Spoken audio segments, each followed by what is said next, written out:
Hello, everyone. Welcome to Analytics in Action, Association Analytics How-To webinar series. I'm Katrina McAfee, the Senior Marketing Manager here at A2. We'll give it just a few minutes, maybe one, for people to get logged on.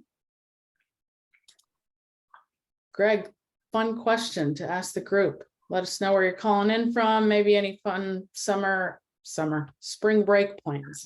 No, everyone where I'm from in Gainesville is gone on spring break, which is great because that means all the college kids are gone and I can get places faster. Yeah, as we're approaching spring here, let us know if you have any spring plans. You going somewhere warm and sunny? You on the West Coast or in Boston? I heard they had a nor'easter yesterday. Got a lot of snow. Tell us either where you're coming from or where you headed to this spring break. I don't know. I think I'm headed to Higher Logic Superforum for spring break. Does that count? David started a new gig. Congratulations on that. Yeah, congratulations. Okay. All right. Let's go at college tours. Awesome. Let's go ahead and get started here. We got a lot to cover today. Yeah, we do. All right. Thanks for joining us. Today's topic is top 10 data challenges. Before we get into that, I'll introduce our hosts. So Bill Conforti is our SVP of Strategy and Solutions at Association Analytics. He has spent 20 plus years in the solutions space, so you're in good hands there. Greg Pollock, VP of Sales for Association Analytics, has been in the solution and association space for close to 15 years. So the two of them are the host of this Analytics in Action series, but today we have a special mystery guest joining us as well. So we wanted to invite a special mystery guest today, primarily because of the title. This is all about your challenges with data, and who better to talk about your challenges with data than somebody on our team that works with existing associations all the time to help them understand and overcome their challenges, and someone who recently worked at an association on data challenges, and it's Rachel Mace. Hi, everyone. So we want to welcome Rachel as a guest star on our show today. Maybe she'll be a recurring character. We'll see how it plays out. We'll see if the audience likes her or not. Rachel is our senior product developer here. She is phenomenal and understands data inside and out, but she also understands the unique challenges associations face with their data because she's been helping associations solve them on a regular basis. So today, what are we talking about, Bill? All right, so the title is Top 10 Data Challenges, and we tried to make it a little bit fun here. So Top 10 Challenges is maybe a little bit boring. So the setup today is we're going to talk about your relationship with your data, right? So imagine that you're sort of describing this relationship to a trusted friend or maybe even a therapist. And so the idea is if you're saying these things about your relationship with your data, then it may be in trouble, right? So speaking of which, before we jump in, we want to mark our calendars for the next installment of Analytics in Action. We're going to be talking about data spring cleaning, data hygiene, data quality, those sorts of things. I have a feeling that this may make an appearance on our biggest challenges list, which is coming up. So mark your calendars for that. That is April 12th at 3 p.m. So Greg, what's on our agenda for today? If you've been to one of our Analytics in Action, our webinars before, you'll find this familiar. We are going to ask you some questions because we want to get and keep you involved this whole time as much as you can. Feel free to talk to us in the webinar chat. Feel free to use the Q&A box at the bottom if you have a specific question. We're going to be asking you some questions. We're going to be going through our top 10 list and talking all about data challenges. And if we have time at the end, we will save some for Q&A, but we've got a jam-packed hour today, so I don't know if we'll have a whole lot of time. Who are we? If you're not familiar with us, we are Association Analytics. We are a software company exclusively focused on helping associations better love their data. Everything from data governance to data cleanup, data quality, integrations, data lakes and warehouses, building visualizations, building predictive AI models with your data, all the way to helping you interpret your data to make a better, more informed decision. And that's where we want to help associations. And today we're going to be talking about some of the really big challenges we see because we have conversations with associations all day long about their data. And I think we got a pretty good handle on some of these big challenges. Hopefully you'll say, yeah, we definitely have that challenge. as we go through it today. And hopefully you'll say, those are some really great solutions. We can start putting those in action right away. Awesome. Yeah. So one of the other things that we do, obviously, is we're the developers of a product called Acumen. So you might hear Acumen a few times, and maybe a screenshot or two in the presentation today. But it's not an accident, right? That Acumen is a solution to many of the problems, right, that we're going to talk about today. That's kind of why it exists, right, in many ways. So we're going to go ahead and jump into the polls. There's just one poll question today, and then a question for the chat. So let's go ahead and jump into that.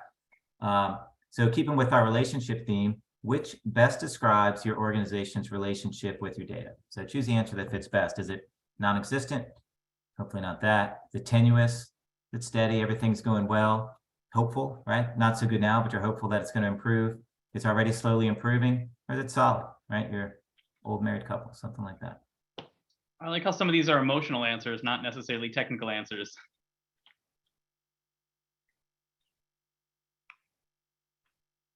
I feel like they could change any given day. Right? It depends on what question you're asking me about my data. Just like a real relationship, guys. Come on. All right, let's see the results. Slowly improving. Okay. Oh yeah.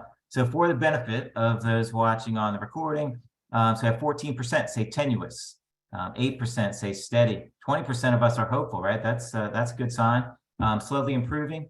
I intentionally put the word slowly in there. I feel like it might have been different if we just said improving, but 50%, right? So most of the people said that, and 8% said that their relationship was solid. So good for you for that 8%.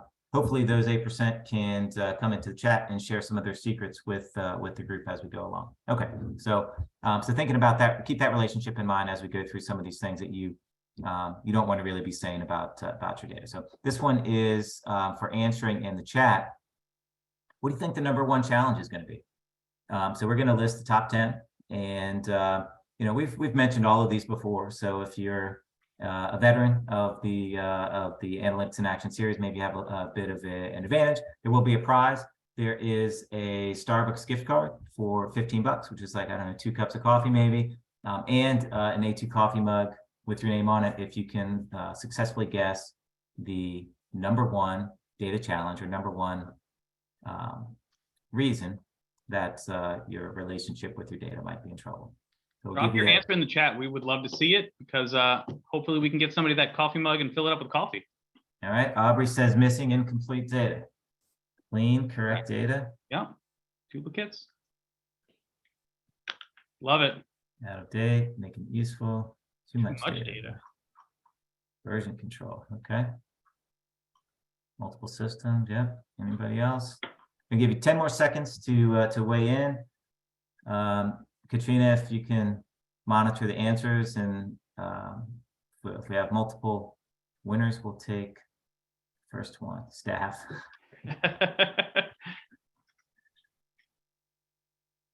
Database structure. Let's see who the IT people are in the group. Okay, great. So let's go ahead and move on. I will say that every single one that was mentioned is represented in some form or fashion on the list. I also want to say that there's some animations and some sound effects which are maybe not quite in sync. They used to be. I'm not really sure what happened. There was like a last minute Zoom malfunction. So I'm going to keep my fingers crossed that those are going to work. Hopefully they're not too distracting. So apologize in advance for that. So with that, let's go ahead and get to our very first reason. Greg. Number 10.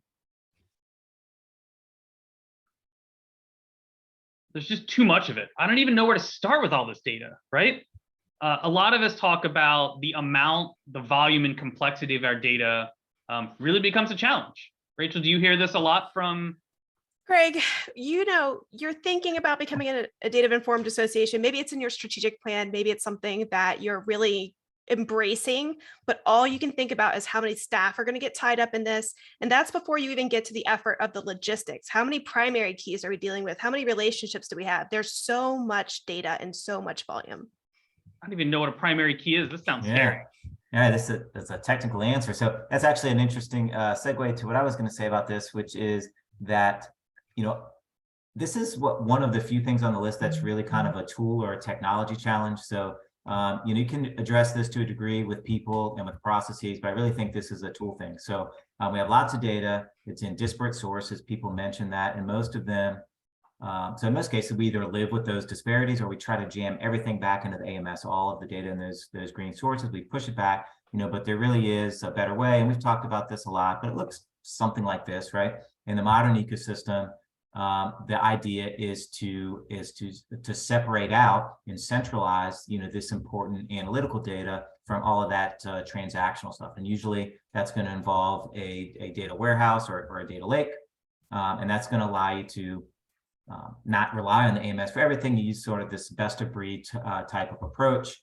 So you're not necessarily pushing up all the data back to the AMS. It's just really you know, the key transactional stuff. And then your data lake, your warehouse is your repository for all of your analytical data. So this one will be the most technical, right? I mean, we're not going to get into tools and technology for every one of these, but you know, when it comes to just too much data in too many places, you know, it is kind of a tool-based answer for that. So, okay, great. What's next? Number 9. Number 9 is they're just unavailable when I need them. They're emotionally not there for me when I need their help, right? Data availability is really challenging, right? It's what we refer to as OPD, other people's data. It's in Bill's desktop. It's on Rachel's Excel spreadsheet. It's in Katrina's marketing database. I can't access that stuff. I don't know how to get that. I have to ask for it. And it's just not there in a timely manner when I need it. Yeah, Greg, and it's often missing. So it may not exist at all. You might have a board member ask you, how many members do we have that are early in their career?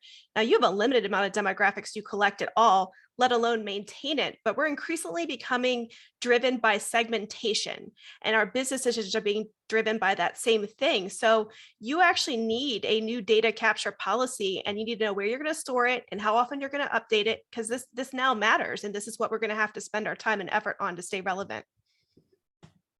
All right. Okay. So in case we haven't sorted this out yet, yeah, my role in this discussion is going to be trying to like talk through some of the ways that we might address some of these issues. So first one was kind of a tool and technology based. You know, this one is really a little bit more straightforward than that, right? We're talking about data collection, so it's not like we don't know what to do. It's just that, you know, we're not necessarily you know, taking action on this, right? So the short answer is, for most of the time, if we need the data, we just have to ask for it, but we have to do that in a smart way. So first one says be deliberate, right?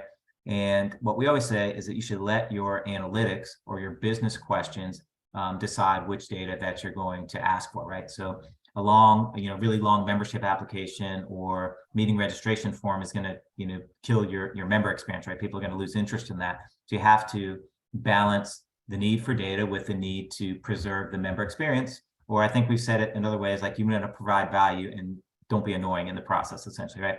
You want to be consistent. So if you ask for things one year, you have to ask for the same things year after year, right? Because you want to develop those trends. You can analyze. You want to, if you want to look at, you know, trends in the tenure or the age of your membership, then you have to be consistently asking for those things across your different touch points, right? You have to be creative.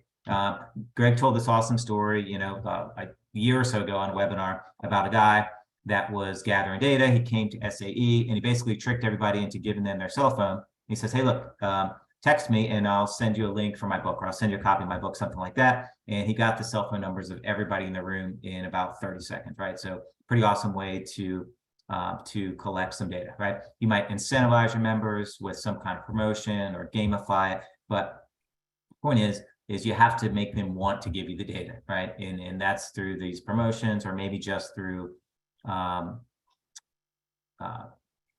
making it obvious, you know, what the benefits to them are going to be for giving you that data. And lastly, you have to make it easy, right? Use all the touch points that you already have in your applications, meeting registrations, and so forth. Okay. Anything to add on that, Greg or Rachel? I want to add a small piece to that, which is be deliberate, right? If we think that there's too much data for us to ever handle, and we're starting to be more deliberate about the data we collect, it makes it a lot easier for us to handle that data that we're collecting. I was on the phone earlier with an association, and he told me we don't have that much data. We just struggle to get it, but we're updating our forms. Now we're asking people for this, this, and this, and their birthday. I was like, why are you asking for the birthday, man? Like, you just told me that you don't have enough data to make any decision. And of the 5 things you picked, you wanted to know your member's birthday? Like, come on, like, be strategic with what you're collecting. And really, I think this leads into our next answer here, which is number 8. Right? Sign number 8, we're in trouble. We don't even know what's important, right? Why don't you know me anymore, right? Yeah, Greg, when I first started out in the association industry, like I learned quickly that sponsorships were one of the things helping us keep the reg fees more affordable. But then we had to think about things in that perspective. As we're getting more sponsors, should we be focusing on lowering our registration fees, or is that devaluing our registration in the eyes of our attendees? And should we be using that money to bolster the attendee experience? We had no KPIs or metrics to help us guide us through that process and be strategic in our plans to do extra and do more with that sponsorship revenue. Yeah, being strategic about what your KPIs are, what you're collecting, what your metrics are, and what you're measuring and why is critical, because it's going to make this process so much easier for you, right? Instead of saying there's too much data, we can't handle all this, if we can determine our KPIs, we can go collect the data that helps us with those. All right. Well done, guys. So look, I mean, this one is interesting, right? Because if it was really about real relationships, I think this would be like maybe number 1 or 2, right? It's like your values aren't aligned. You don't agree on what's important, right? But for data, really what we're talking about here is KPIs. And when you're thinking about what you should measure, it's really about measuring what matters. And you're not sure how to do that, try this exercise. And we've used this for engagement workshops before. So basically you want to measure things that drive operational outcomes, right? Revenue, basically. So renewals, meeting attendance, purchases, stuff like that. You're going to measure things that are relative to your customer experience, right? It could be community, it could be survey responses, just customer satisfaction or NPS type things. And then lastly, this is kind of a little bit of a catch-all, kind of a bucket, but strategic objectives, right? And so for this, I'm talking about things like we want to be a thought leader in our industry. We want to increase our awareness, the brand awareness, our visibility. We want to elevate the profession. It's like, those things are a little bit more difficult to measure, right? But you could look at content downloads, affinity programs, like do people earn, CE credits and things like that. And so all of those things are metrics. And what separates a KPI from a metric is that it's kind of strategic for your organization. So here's just some examples of some metrics that you might measure. I tried to go a little bit outside of the box of things that are just, cut and pasted, from an AMS for things. But, strategy wise, maybe for membership, you look at, maybe just don't count members, maybe look at tenure, right? You want people to stay longer, or you want a certain number of them to get certified, right? When it comes to events, you don't just count the number of registrants, but you want to know about the first-time registrants, because that's a good indicator of the health of your meeting, right? You want to look at loyalty, because it's all of the attendees that have come multiple years that volunteer or that do other things that you want them to do. Plenty of things you want to. There's a lot of year-over-year type things you want to be looking at trends. So maybe, for example, for events, your KPI is not just your total sales, although that's important, but maybe you want to look at dollars per square foot for your exhibit space, things like that. So all of these things are quite unique to your organization. So the point is start from those 3 big buckets and work your way down to KPIs that matter. And it's very important that you communicate them across the organization, right? So that people at all levels of the organization kind of know are all rowing in the same direction, so to speak. All right. Anybody have some good KPIs that they'd want to share in the chat? That would be a great thing to do at this point. Bill, I had the opposite question. Does anybody have a number or a metric they were measuring that they ditched because it wasn't valuable, right? Our association collected this on the join form and we stopped collecting it because no one cared, or this was a big field we measured for a long time and we finally realized that it just wasn't valuable. I'd love to hear if anybody has a metric that wasn't valuable to them that they stopped measuring. I think that would be an interesting thing to learn from the chat here. Also, I noticed all of these measures are in context. None of these are sort of numbers by themselves, right? It's average tenure, not Bill's tenure. It's first time loyalty, right? It's year over year sales and how they compare. And I think that's really important when developing your KPIs, is to put them in context. Don't just pick a number in the ether and say, this is what we want. It's like, how does that number impact other things, metrics over time? How is that compared to other people? Is that higher or lower than where we were in the past? Those are KPIs. Well said. Well said. Any comments on that? Would love to hear them. So let's move on now to the number 7 sign on our list. They're just so disorganized, right? Have you seen the closet? Like, everything's everywhere. Nothing's organized correctly. Can you just put your shoes on the shoe rack when you get home? Like, seriously, why do we have to just throw them everywhere? Our digital closets are absolutely a mess everywhere, not just the association industry. And when it comes time to do something like I want to analyze my member engagement and I'm trying to figure out what types of content that they're engaging in, I might have a problem finding these different topic areas or these different keywords because we may not have consistent tagging or consistent naming conventions or even consistent product types. So then your employees are spending all this time trying to backwards engineer and write code to figure out what fits into that category. And all this to say that, we're, as I said before, we're in a business now where segmentation is driving things. It's not just a member, but is it a junior level member who's just starting their career or senior level member who's getting further along and almost retiring? People expect that personalized, segmented experience, and you need taxonomy in order to build that. Rachel, you said a couple really important things I want to hone in on. One of those is like just inconsistent product names. Can you give me an example of what like inconsistent product name you mean? Well, let's say you're selling 2 different books. You set up one book in 2019, you set up another book in 2021. The person who set up the book in 2019, they may have called it a product type book and gave it the book name and then the year 2019. And then another person comes along and they set up a book and they categorize it as a publication. So now you have a book and you have a publication, but they're both books and they both do the same thing. Now you have to query both different categories to get these publications rolled in. So it happens a lot. It happens at the category level. It happens at the product naming level. And if you have other taxonomy in there, it happens all the time. Everything has to kind of match the different levels so that you're consistently getting the same group or subgroup of things each time.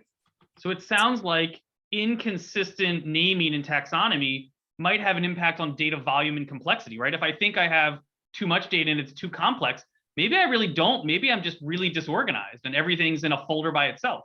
Yes, exactly. Yeah, that's kind of bleeding into a bunch of different issues, like the naming thing, for example. From an analysis standpoint, one very common thing that we see is just including too much in the name, right? So it's like the name and the product type in the year are kind of all part of the name. And so, annual meeting 2020 is one product and annual meeting 2021 is another product. And so that makes it difficult to compare those over time, right? It's really one product, it's annual meeting, and it's 2 different years, 20 and 21. And if we organize things that way, it's going to be much better for analysis, right? So there's a couple of different layers of taxonomy that we've talked about here, right? So one is like you have to have product hierarchies and you have to adhere to them, right? Now, to Rachel's point, right, whether you call it a book or a publication, but that's kind of a governance issue, right? And we'll maybe talk about that one later. But the other part of taxonomy is this idea of tagging and classifying your content. And so from an analytics standpoint, I think this is the most interesting part of it. It's hard to implement, being honest about it. We don't see that many that have a fully baked taxonomy, but it's really worth the benefits if you can do it. So it might start with your website, right? So if you have someone that comes in and tags all the things on your website, you're going to have to create a taxonomy because you want to, if Greg goes to your website and he reads the article about dogs, you want to classify Greg as the dog person, and Rachel's going to read about cats, so she's the cat person. And you don't want necessarily to mix those up, but you can use those same things across your content, and that allows you to understand preferences and interests, right? So you can analyze performance, right? So it's not just You could look at all the food versus the fruits versus the meats versus the bacon, the pork chops. We were talking about events and things, and now I'm talking about food, but that's what's on our chart here. You can target and personalize, right? So that everything that I do on the site or everything that I do inside the AMS or when I'm making purchases tells you something specific about what I'm interested in, right? So, we talked about this before. You can either ask me what I'm interested in, or you can observe my behaviors, and probably you should do both. But then you can get a better idea of you can know me, right? To Greg's point earlier. And then the taxonomy is, sorry, one thing, it's going to make it much easier both for staff and for users to find what they need and engage with it, right? Whether that's through a search or through some kind of navigation process. Yeah, Greg. I'm sorry to interrupt you. I'm just thinking as you're going through this, we're not using any of this stuff now. Like, why am I going to take the time to tag all this? Like, we're not using any of this web activity for anything meaningful. This seems like a lot of effort with no reward at the end. Yeah. Well, you do have to, I do recommend prioritizing, right? So if you're truly not using it, then maybe you shouldn't collect it and you shouldn't store it, much less go through the trouble of tagging it as part of your taxonomy. But I would say that the tagging, when it comes to say interest categories, for example, that matches up with the rest of your content, is really useful.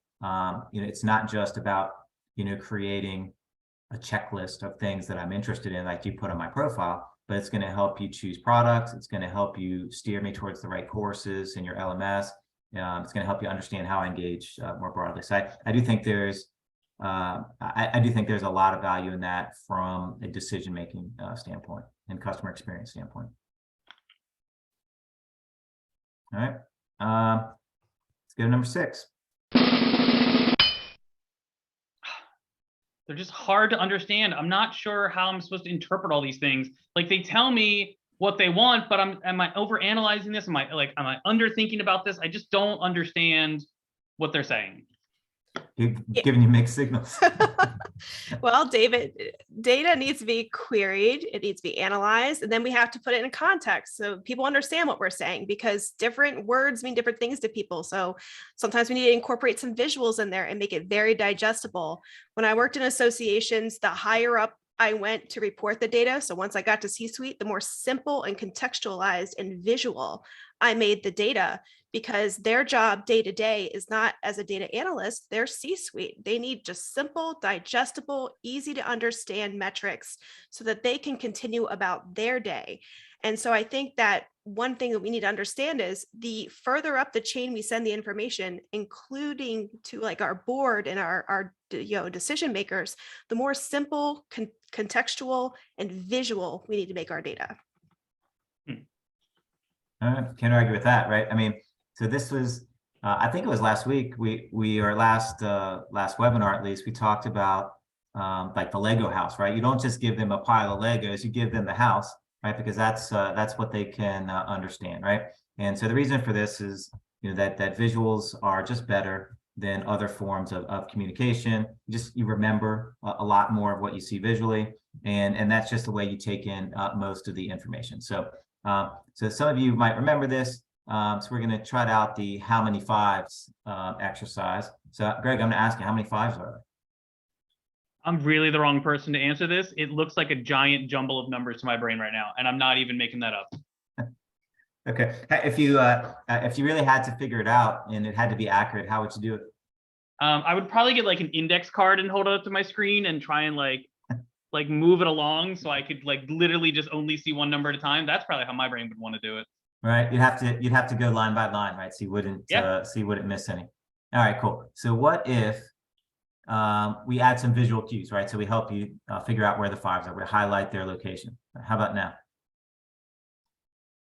I think I can get a lot closer to it. I think I'd like the boxes personally. Yeah. Okay. So there's those are the names, right? Enclosure or contrast. So I think this is probably way better than the raw data, but still, right? This is a pretty small data set. You probably could count those, but at 24 says, yep, you can count them, right? So, but if for a large data set, that would be pretty difficult to do. Now, what if we arrange them in some kind of recognizable pattern, right? And so if we do this, then we can, pretty easily see how many there are. Greg, I'm gonna ask again. Somebody's already answered. Did you look? I think the best answer I've ever seen is 3 per line. 3 per line. Yeah, there you go. We've done this a bunch, and people get the number at some point in this, but no one's ever had a good answer like 3 per line. That's right. Love it. Yeah, great point. So, point is, right, is that how we visualize it is key to understanding the data, and we can improve our outcomes just by, doing things like presenting them visually in a simple way with layout, color, and all of that. Rachel is an expert on that, and I believe we've done a session just on that, how to design dashboards and things. So, okay. You don't just use the chart wizard in Excel and pick the one it gives you? Yeah. Nope. So there are some tools to help you with that. You should consider using one of these. There are a lot of products in the space, and they have a wide range of functionality and prices. If you're just starting out, you want something free. Data Studio is free. Tableau is popular, and they do have a free desktop version. We typically recommend Power BI, which also has a free version. And and it's really powerful. That's what our product acumen is built on. So encourage you, if you don't do anything else, to take some of the data, even if you're experiencing some of the challenges we've talked about so far, connect it to one of these tools and create some visualization. So it wouldn't be a how-to webinar if we didn't probably recommend that at least once. Okay, so this is exciting. We're now in the top half of our list. So if any of your guesses have already passed, so sorry about that. You still have hope if you haven't seen yours yet, because they were all, almost all of them were in this list. So without further ado, let's go to number 5 on our list. I know they have emotions and feelings, and I know they're thinking something, but they're just not telling. They're so closed off. They just won't share with me what they're feeling. Yes, we in associations know how hard it is to get people talking, and especially when they're across departments and when you have to chase down people to get information on their different kind of business units. Like if you're in marketing and you're doing a promotion on the event, it might be hard to get real-time or at least close to real-time data about how well the meeting's doing, but you've been promoting it for 2 weeks, and now you've got to chase down someone at events, ask them to stop their busy day so that you can see what it is that you've done and how well it's worked. So we do find that becomes a big problem when you have to constantly chase down people, and then by the time you get the data you need, it's stale and closed off, like you said. Yeah, this is interesting, right? So silos are commonly thought of as a technical issue, right? It's like the data is disparate, whatever, but it's also an organizational type thing as well, which is a great segue to what I was going to talk about, which is what do we mean by accessibility, right? So when we say you're closed off, I mean the data is inaccessible. And so first thing I would say is we talked about availability first, so we don't want to confuse availability with accessibility, right? So if it's not easily accessible, even if it's available, it's just not going to be used, right? And so then we have to talk about, we have to make it easy to physically access, right? So we have to have a license for everyone that needs the data. We have to have logins. We can't make them log into too many different systems because they're not going to do that, right? But the physical access is not enough.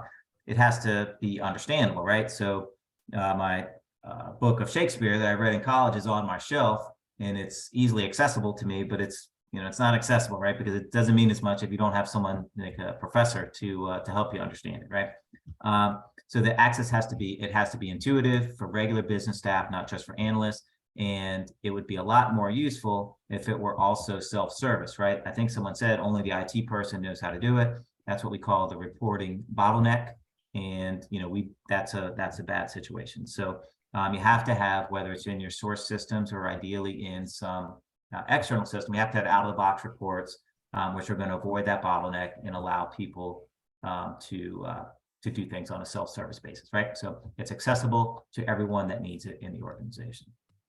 All right. Number 4. We just never follow the rules. Like, why can't we just follow the rules we all agreed upon, right? We said this is what we're going to do. Let's just follow the rules. Greg, and we're assuming that they've even agreed upon some rules. Data governance is like the most important task that nobody wants to own in an association. IT kind of wants to stick to the tech stack and all the hardware, and then each individual department is going to prioritize their department's data and how their department wants to manage it over everything else in the organization.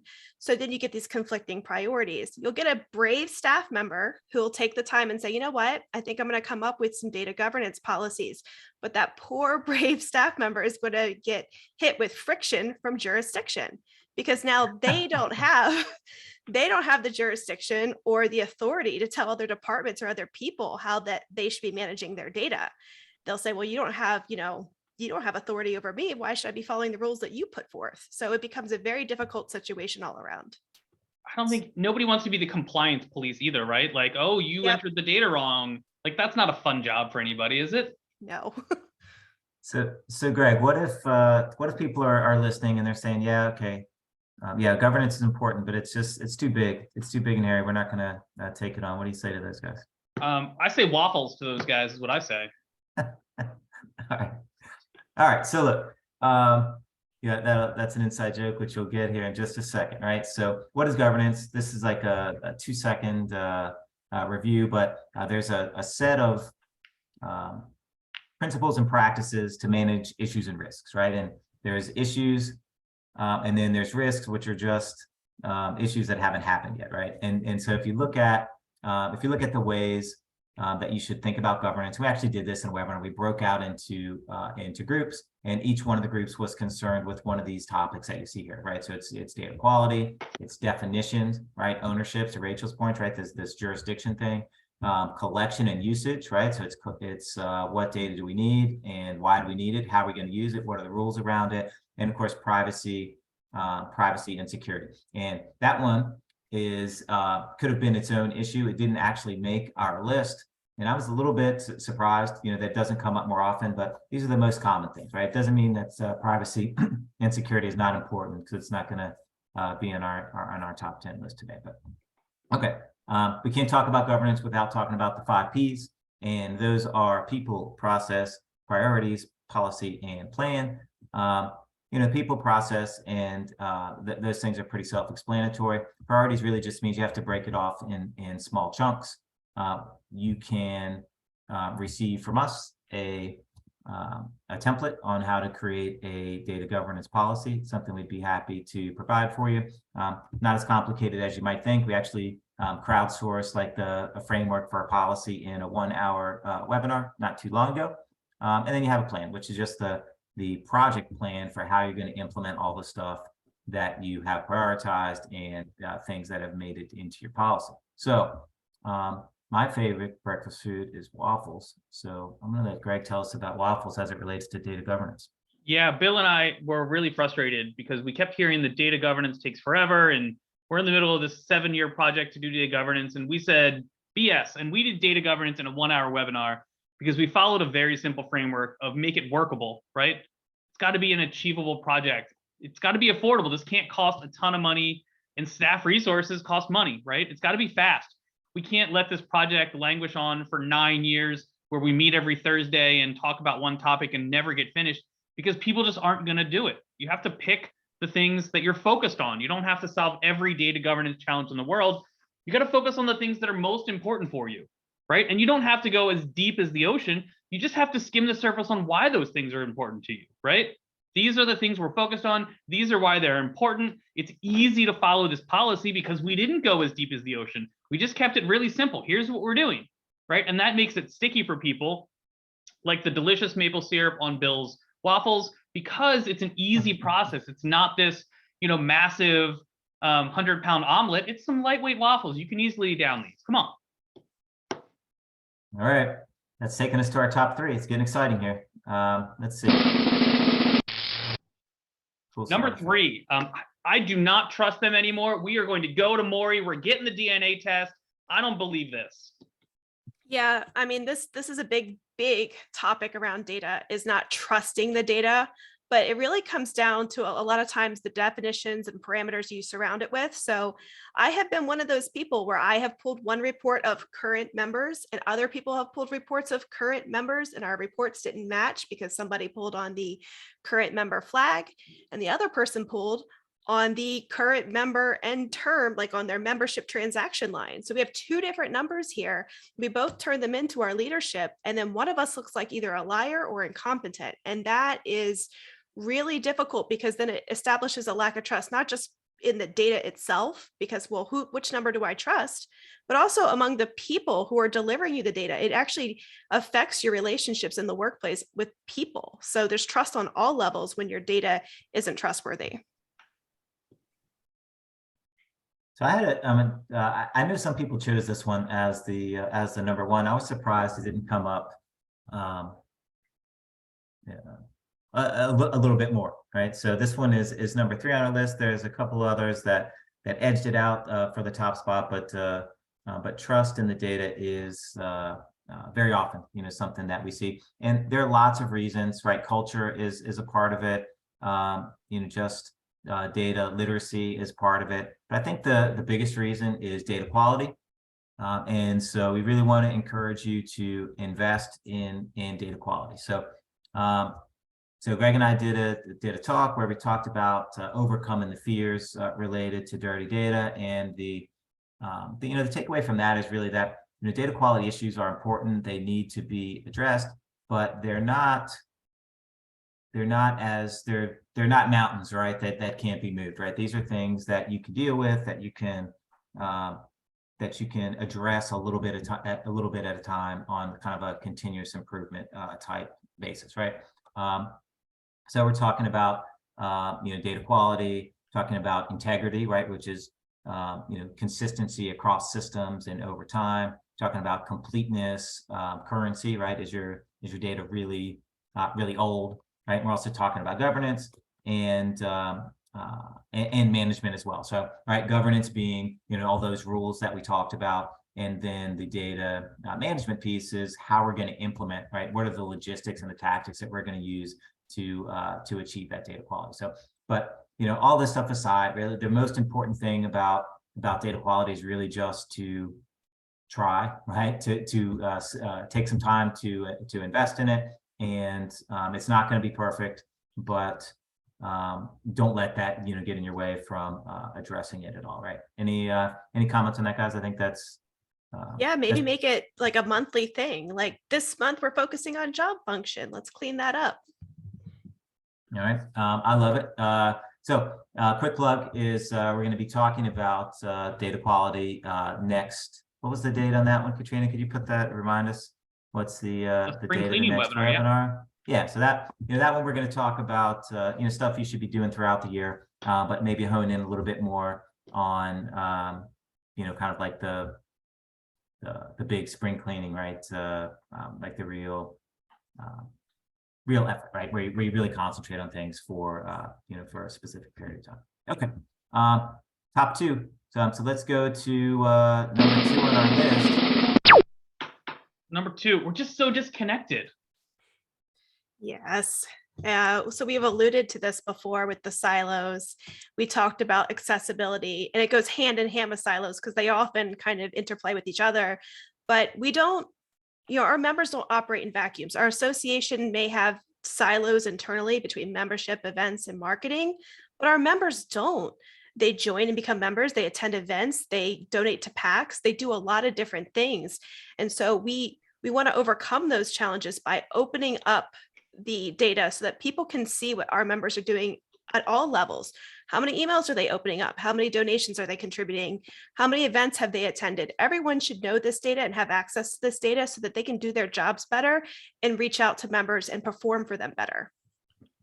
I get so frustrated with this. I was talking with the marketing team last week, and they told me that, we have an LMS. We don't even know what it is. That's not our job. The learning job promotes the marketing, does the marketing for our learning materials. I was like, you're the marketing team. How do you not know what learning content you have and how you promote it and who takes that learning content? They're like, we don't promote that. We only promote membership and events. Everything else is not our purview. And it's like, but it's your association. You're the marketing team. It's all inside of your purview. Like, Just because you don't execute on the email doesn't mean you're not part of the marketing team that should be supporting that effort, right?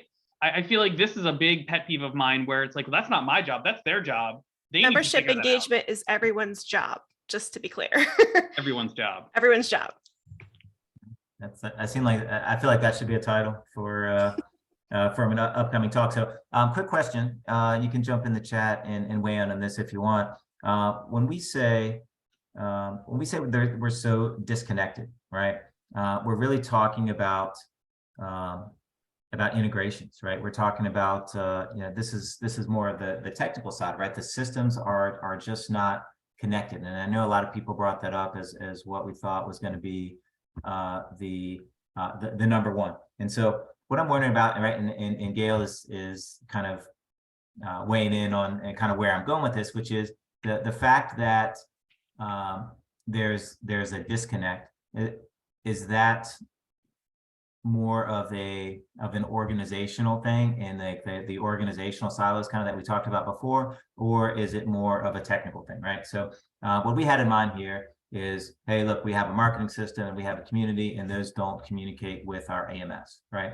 Or we have our event registration, and yeah, it tracks the registration, but it doesn't track the payment, right? And we have to get the payment back to the AMS, right? So there's all kinds of issues that arise from that, and those can be technical in nature. But if your disconnect is personality based, or if it's political, or if it's organizational, those are things that we really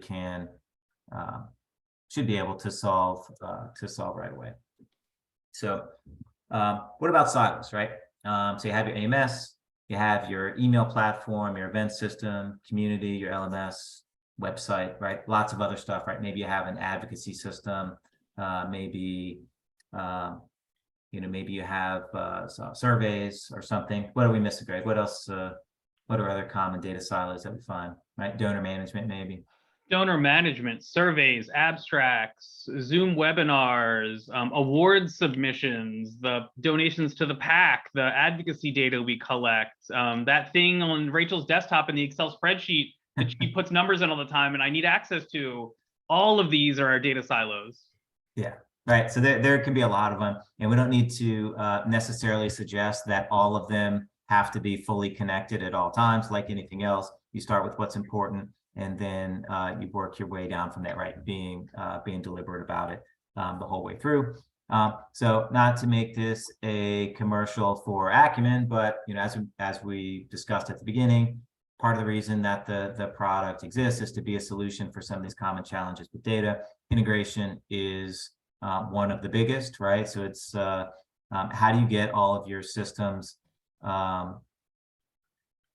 to talk to each other, right? How do you solve those data silos? Well, it's with integrations, right? And you can either build them or you can buy them. And most often the build or buy question, the answer is buy, provided that things are available and they're reasonably affordable, right? In this case, it is. So you could use something like an iPass, right? Like a Shuffle Exchange or a Data Sangria sort of thing for integrations. But if you want to add that additional element of the visualization and making things understandable, right, and integrating the analytical data, then something like Acumen with the data lake and data warehouse type solution is going to be better for you. Okay, so this is it, man. We got here quick. It's we got about 10 minutes left. We're going to get to the number one reason, and we'll go through a couple of quick things to generalize about how we want to address some of these things. But looks like we will have some time for a Q&A at the end. So without further ado, I'm going to go ahead and turn it over to Greg to tell our number one sign that your relationship with your data is in trouble. I think we had a lot of great answers along the way, but I think you're all going to agree with us. The number one sign we're just all talking, no action. We meet and we talk and we complain and we propose solutions, but we just never execute on them. And if we start, we never finish. And if we finish, we don't use it, right? We're just not getting what we want. We're just spinning our wheels. We are all talk and just no action on this project.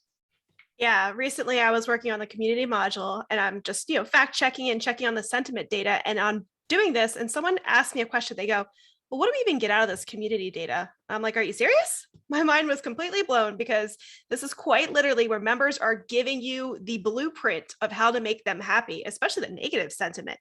They're basically telling you all the problems that you can solve for them based on their discussions and the sentiment and tone of their discussions. Oh, they're complaining about a new regulation that came out. Well, that is a great opportunity to put together a grassroots campaign or a webinar, or maybe a quick guide or a template. And I know that we can be risk adverse in the association industry. We have limited resources and you don't want to invest too much in something that may not be good.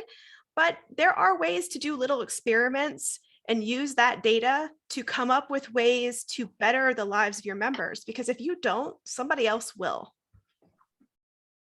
Wow. All right. Any comments on that, Greg? That's I think this is the #1 challenge, and I think this is the #1 challenge that's solvable. Yeah. Very okay. solvable. Yeah, so that's an interesting segue here, right? So see above, really, right? So there's some challenges, there's some ways that we can address those challenges. So really encourage you to really try to take some action on these things. So a couple of other things. Magnification, right? So this is the issue where we kind of make mountains out of molehills in a lot of cases, right? So most of these are not big, huge challenges. So we don't need to overreact. We need to ask ourselves, hey, is it really that big? And is it preventing me from moving forward in some way, right? So that was our big takeaway from the dirty data webinar. It's like, hey, look, yeah, your data is dirty, but is it really preventing you from doing what you need to do? And most often the answer is no, right? So go ahead and move forward and take action, right? Start with what you have right now, right? And now's the key part of it, right? So it's okay, right? Things are not great. That, even if they are pretty great, they can still be better. So we're starting wherever we are now.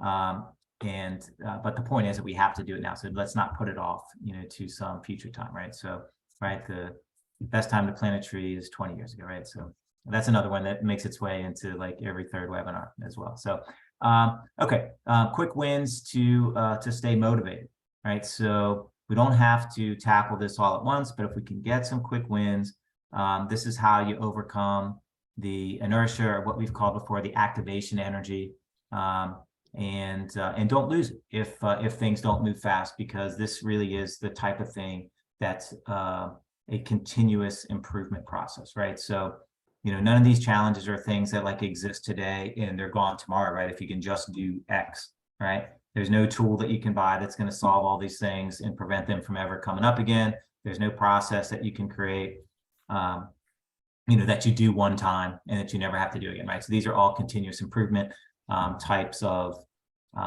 solutions. And then lastly is remember why you're doing this, right? Stay focused on the outcome. So if it's not going to, this was something that that Reggie Henry had mentioned to us. He was like, we had this idea that we were buying tools and we were putting in processes for the benefit of our staff, right, to make their lives easier, right? And it's like, okay, that's part of it, but at the end of the day, we really should be asking, well, what can we do for the members, right?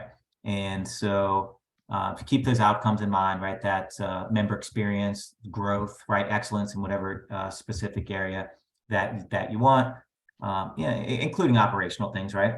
But the data is just a way to help you get there, right? The governance, all those things just help you get there. They're not really ends in and of themselves. So those are our top 10, right? Those are signs that your relationship with your data is in trouble, otherwise known as the top 10 challenges. I'm going to give Greg first, and then give Rachel the last word as our special mystery guest. I've got a couple things I jotted down here. One is Rachel in the chat here is well on top of what you should be doing, which is when someone makes a request, you don't just say, yep, I'm going to get you that data. You follow up with some questions. What are you going to do with this data, right? How often do you want me to give you this data? What if the data changes? Should I alert you? How do you plan on using this data? Do you need a list? Do you need an API? Is this a one-time request? Are you going to ask me this every quarter and I need to build an automated process for you? Like, part of the onus is on us, the receiver of the request, to follow through on some of these questions, so we're not just providing a number in the middle of the ether that doesn't mean anything. So We covered that in our cultural webinar probably 2 years ago, 6 questions about a question. How do you follow up with a question with more questions? Was Rachel a success for us today? I measure success in engagement. We had tons of people in the chat. Fantastic. And retention. Up until 1 minute ago, we had 97% retention of our attendees. So you all hopefully liked our content. Awesome. We've got a question in the chat here from Anonymous. Any recommendations for keeping specific data points like emails up to date? Any specific recommendations? Yeah, how do I keep my emails? Just my data in general. How do I keep it fresh? Yeah, so I mean, oh, go ahead. I'll take a shot. Right. So we can.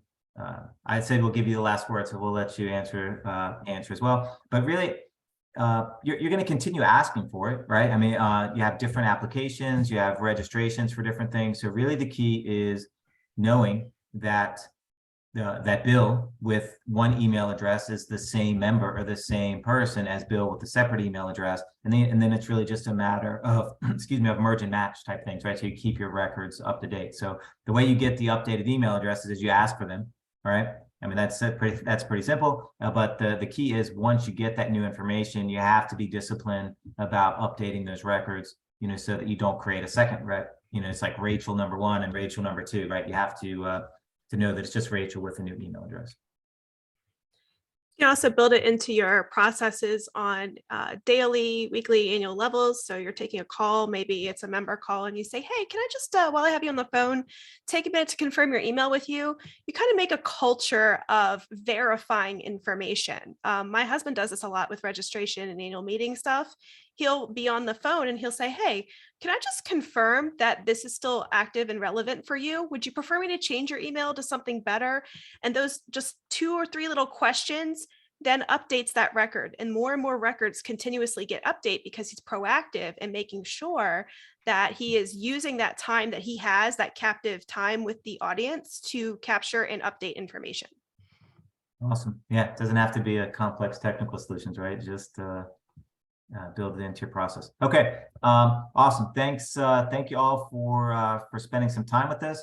You know, I think I'm just going to throw this out there, right? We kind of threw a little bit of a curveball on the number one, you know, the number one, biggest sign. So I think a lot of people got correct, guessed the second one correctly. So I'm going to make an executive decision to say that the first person to answer integrations or data silos can be the winner on this. So we will let you know. I decided that too late in the broadcast to name them, but we will reach out and let you know, and we'll announce it on the next webinar. You want to mention that you can see Greg in person. He's going to be presenting with Higher Logic. And Greg, tell us quickly about your talk. Yeah, so this is Higher Logic and A2, and we're doing this with an organization called CMX, which is Customer Experience Organization. And I'm going to be talking about using the power of data, but it's an entire day of in-person and online content that you can register for. It's going to be March 23rd, which I think is next week if I've done my math. It's located right next to our office, so come check us out. Meet us in person. We are providing food and beverages. Scan the QR code. You can see Kat, she'll be there as well. Scan the QR code. We were looking forward to seeing you there in person. We'd love to have you as a virtual attendee as well. And as our partners with Higher Logic, I'll also be speaking at their Super Forum. So if you're a Higher Logic customer, come to Super Forum and say hi to us. We will be speaking there as well. I think Kristen Berry from ASAE and I are going to present on the power of community data. That is super cool. So looking forward to seeing you. Listen, springtime's event time. We're going to get out there. We're going to see you in person. You're going to come see us. Stop by and say hi. If you're an Analytics in Action webinar participant, come up and say hi to me, and I'd love to meet you in person. All right. Thanks, Greg. And thanks, everyone, for joining us. Thank you, Rachel, for being an awesome mystery guest. And we look forward to seeing you on next webinar. Have a great day. Thanks, everybody.